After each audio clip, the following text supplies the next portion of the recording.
Little brush reading এর sports প্যানেলে আপনাদেরকে স্বাগতম। পাকিস্তান সুপার লিগ PSL 2025 11তম ম্যাচে পেশোয়ার জালমির মুখোমুখি করাচি কিংস। রোমাঞ্চকর ম্যাচে পেশোয়ার জালমির বিপক্ষে মাত্র 2 উইকেটে জয় ছিনিয়ে নিয়েছে করাচি কিংস।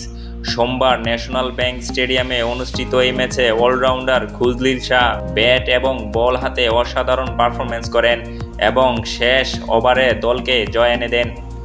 148 রানের সহজ লক্ষ্য তাড়া করতে গিয়ে করাচি কিংস 3 বল বাকি থাকতে জয় নিশ্চিত করে। ম্যাচ শেষ করেন হাসান আলী।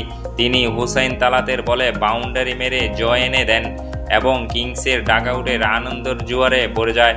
টসে হেরে ব্যাটিংয়ে নেমে পেশোয়ার জালমি নির্ধারিত 20 ওভারে 8 উইকেটে 147 রান তোলে। অধিনায়ক বাবর আজম 41 বলে 46 রানের ধৈর্যশীল ইনিংস খেলেন। সেখানে ছিল 7-4। মোহাম্মদ হারিস 21 বলে 28 রান করেন। জবাবে ব্যাট করতে নেমে শুরুটা ভালো ছিল না করাচি কিংসের।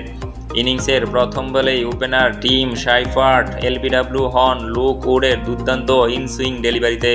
এরপর দ্রুতই জেমস বিংস 11 রানে আউট হয়ে যান, ফলে কিংস পড়ে যায় চাপের মুখে।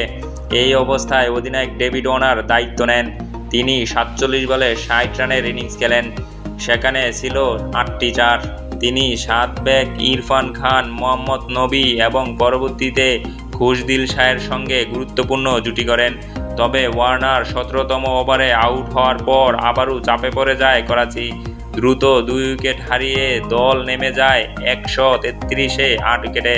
কিন্তু খুশদিল শাহ শান্ত থাকেন এবং 17 বলে 23 রান করে অপরাজিত থেকে দলের জয় নিশ্চিত করেন। তার ইনিংসে ছিল 3টি দারুণ বাউন্ডারি। এই জয়ের ফলে করাচি কিংস উঠে আসে পয়েন্ট টেবিলের 2য় স্থানে। আরেক ধাপ নিচে নেমে যায় লাহোর কালান্দার্স।